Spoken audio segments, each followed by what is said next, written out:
Este 3 de março de 2016, sem dúvida, ilustre presidente, vai ficar marcado na história do Brasil como o dia em que visualizamos de forma mais clara do que em outros momentos a tempestade perfeita. Hoje amanhecemos todos não surpreendidos, porque a expectativa já era profundamente negativa, mas com o anúncio de uma queda do Produto Interno Bruto brasileiro de 3,8%. Aquilo que dizíamos no ano de 2014 a todo o Brasil, na campanha eleitoral, se desenha hoje com cores dramáticas. O desaquecimento da nossa economia, a inflação sem controle, o desemprego galopante e o endividamento crescendo em todas as regiões do país. Esse número de 3,8% de queda no PIB anunciado hoje a todos os brasileiros traz um agravante, porque é a segunda vez, contado esse ano, no qual nós estamos já vivendo. Será, segundo todos os analistas, ao lado do ano de 2015, o primeiro período, senador José Medeiros, desde o ano de 1930, em que nós teremos 2 anos consecutivos de queda do Produto Interno Bruto no país. Mas sequer esse paralelo com a década de 30 nos serve, pois ali sim havia uma enorme crise internacional e todo mundo vivia um processo recessivo. Agora não. O Brasil anuncia a queda de 3,8% do seu PIB no momento em que o crescimento da economia internacional é em média de 3%. No momento em que economias muito próximas à nossa, aqui na região, e também economias dependentes de commodities, as commodities sempre lembradas como a razão do desaquecimento da economia brasileira, não que essa queda não seja importante, mas países como o Peru e o Chile, mais dependentes do que o nosso dessas commodities, mostram nos seus balanços crescimento do seu Produto Interno Bruto. Isso, mais do que qualquer outra explicação mais técnica, é a demonstração cabal, definitiva, que o que vem acontecendo no Brasil hoje é obra exclusiva da irresponsabilidade, da incompetência e da leniência deste governo. E ainda, senador Wilder, a quem agradeço aqui a oportunidade de me permitir que, no tempo que lhe era reservado, dirigir essas palavras à sociedade brasileira. Aquilo que me chama mais atenção, para ficar apenas no preâmbulo desse meu pronunciamento, na questão econômica, porque quero tocar em outros assuntos da maior gravidade.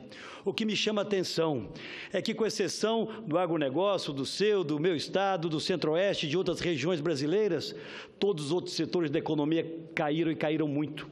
Em especial, além da indústria que já vinha caindo, agora o setor de serviços. E nós sabemos, senador Medeiros, senadora Luísio, que é exatamente o setor de serviços aquele que mais emprega no país, senador Ricardo Ferraço, tucano Ricardo Ferraço. Então, a sinalização que já era dramática com os números crus da economia, significam, na vida real, palpável, do cidadão, da cidadã, do trabalhador, das famílias brasileiras, mais desemprego, carestia, mais endividamento e absolutamente nenhuma perspectiva de um futuro a curto prazo. Portanto, não podem ser desprezados esses dados, que, na verdade, constatam, trazem à luz aquilo que não eu, como oposicionista, mas economistas, analistas políticos já antecipavam nos últimos anos. O governo, irresponsavelmente, colocou mais uma vez o seu projeto de poder acima dos interesses brasileiros e deixou de tomar, quando ainda era possível, as medidas corretivas necessárias a minimizar o impacto desse deflor, o impacto dessa queda em todos os nossos indicadores, para minimizar o sofrimento dos brasileiros. Não bastasse isso, o anúncio do pior desempenho da economia desde o início da década de 90 e o pior conjunto de desempenho da economia desde a década de 30. Hoje, os brasileiros estarrecidos tomam conhecimento de uma matéria publicada na revista Isto É, que, se comprovada, traz, na verdade, a impossibilidade da continuidade do atual governo. As denúncias hoje atribuídas ao senador Delcídio do Amaral são as mais graves até aqui, já compartilhadas com a sociedade brasileira. Porque, dentre outras questões extremamente graves e chocantes, diz essa denúncia que a presidente da República, de forma consciente, teria, de alguma forma, induzido ou participado com a indicação de ministro do STJ de um movimento para, de alguma forma, inibir ações da Operação Lava Jato. É preciso, claro, que essas informações sejam comprovadas, mas os indícios são muito fortes e os indícios são assustadores. Casando uma coisa com a outra, a degradação moral do país com as sucessivas denúncias que cada vez chegam mais próximas do Palácio do Planalto, com a absoluta incapacidade, senador Agripino, que esse governo tem demonstrado e demonstra agora, de conduzir uma agenda mínima de recuperação do desenvolvimento, da economia e da vida dos brasileiros. É preciso que os homens de bem desse país, que as mulheres de bem desse país, estejam ou não no Congresso Nacional, compreendam que nós precisamos buscar um caminho, e um caminho rápido, para que o Brasil vire de forma definitiva esta triste, dramática página da sua história política, para iniciarmos um novo tempo, onde a esperança volte a habitar os lares brasileiros. Não consigo antecipar, eu ouvirei com muita satisfação Vossa Excelência. Qual será o desfecho, senador Agripino? Vossa Excelência tem mais experiência do que eu na vida pública brasileira, talvez tenha luzes a nos trazer. Não sei se será por um ato de impeachment conduzido pela Câmara dos Deputados, pela cassação do mandato da chapa eleita, pelas gravíssimas denúncias e outras chegam hoje de utilização de dinheiro da corrupção para a campanha eleitoral, ou seja até, e passo a não descartar, senador Raimundo de Lira, um gesto de grandeza. Vejo aqui a presença de líderes da Câmara dos Deputados, Mendonça Filho e Domingos Sávio. Num gesto de grandeza, será que não está no momento de a presidente da República, pensando não agora no seu partido e sequer no seu futuro, mas pensando no país, renunciar ao mandato de presidência da República, para que a partir deste gesto nós possamos iniciar uma grande concertação e, a partir dela, a construção de uma agenda de retomada da confiança e, a partir dela, dos investimentos e, a partir dele, dos empregos para os brasileiros. Ouço Vossa Excelência com prazer, senador Agripino, presidente do Partido Democrata.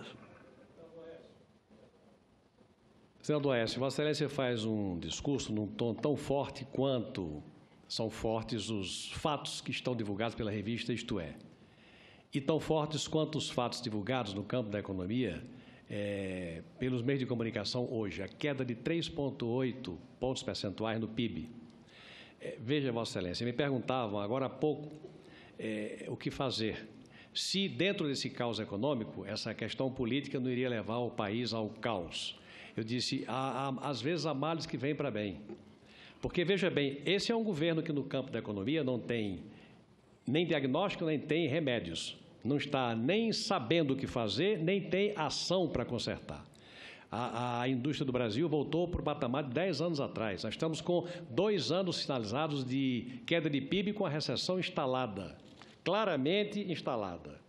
A economia está em frangalhos, a inflação de volta, a recessão posta, e o governo sem plano, sem ação e sem estratégia. De repente, aparece uma delação premiada com dados e com circunstâncias claros como a luz do dia.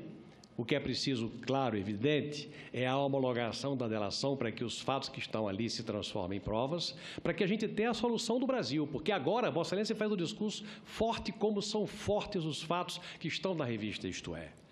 Vossa Excelência, que é uma pessoa de temperamento brando, conciliador, como todo bom mineiro, encheu as medidas como as minhas encheram.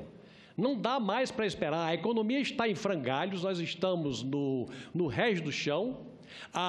No campo da política, fatos inimagináveis denunciados pelo líder do governo que acabou de deixar, e talvez esta seja a nossa salvação. Os fatos são tão fortes que vão empurrar irremediavelmente as instituições a encontrarem a saída política para o nosso impasse, ou seja, o fim do governo Dilma.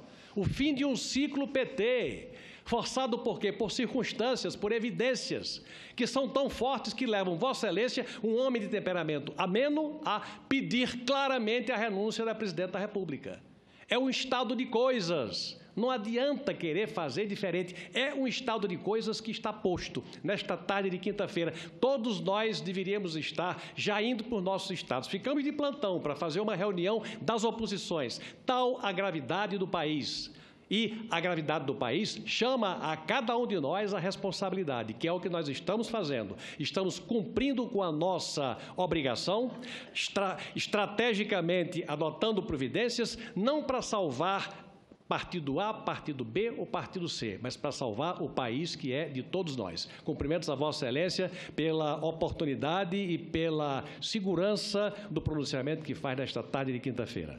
Eu agradeço a Vossa Excelência, senador Agripino, que, com seu tom sempre assertivo, traz o tom da gravidade do momento pelo qual passa o país. Este não é um momento corriqueiro. E o que me traz uma certa angústia e, ao mesmo tempo, senador Luiz, uma certa ansiedade para que tenhamos uma saída para essa crise, é que não é lógico, não é compreensível um país como o Brasil crescer menos de 4%, com a economia diversificada que temos, com as instituições sólidas que, felizmente, construímos ao longo do nosso período democrático. O que falta ao Brasil hoje é governo, porque existe uma agenda clamando, esperando para ser cumprida, para ser executada. Uma agenda que melhore a nossa legislação, que traga mais transparência às contas públicas, que melhore, por exemplo, a gestão dos nossos fundos de pensão e das nossas empresas estatais, que temos debatido incansavelmente aqui no Congresso Nacional. É preciso que nós tenhamos medidas para controlar o absurdo crescimento da nossa dívida pública, que, segundo os otimistas, ao final do ano de 2018, ultrapassará os 85%, e falo apenas dos otimistas.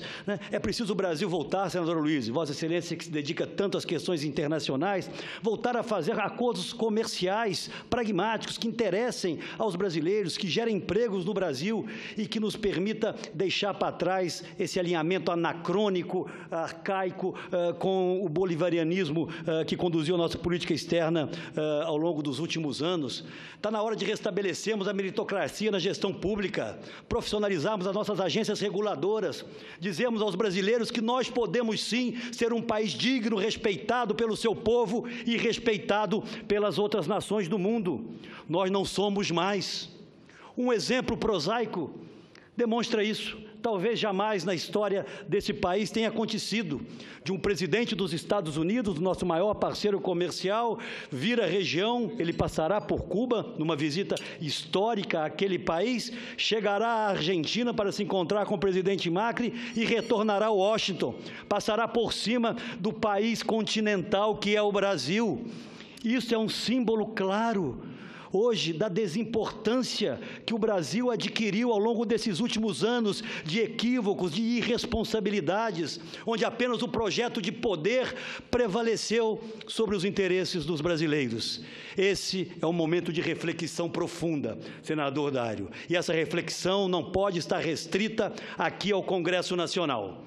No próximo dia 13 de março, estaremos juntos, os brasileiros que querem mudança, dentro da ordem constitucional. Estaremos juntos para dizer, nos quatro cantos desse país, chega, basta de tanta corrupção, basta de tanto desgoverno, e para dizermos aos tribunais, para dizermos à própria Presidente da República, dê ao Brasil uma nova chance, dê ao Brasil um novo início, uma nova trajetória, porque com esse governo, essa trajetória não se reiniciará.